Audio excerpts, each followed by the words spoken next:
पंजाब भर के तमाम तालीमी इदारे बंद रखने का ऐलान।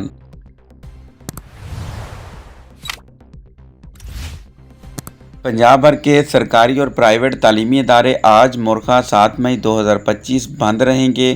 ताहम कैम्ब्रिज के इम्तहानात ओ लेवल और ए लेवल अपने शेड्यूल के मुताबिक जारी रहेंगे। पंजाब के तालीमी बोर्ड के तहत होने वाले किसी भी किस्म के इम्तहानात और प्रैक्टिकल भी मनसूख कर दिए गए हैं।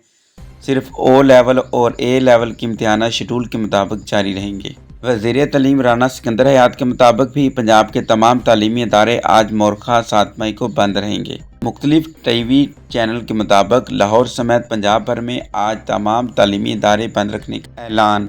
अवाम की हिफाजत के पेश नज़र पंजाब भर के तालीमी इदारे कल बंद रहेंगे, यानी कि 7 मई को बंद रहेंगे।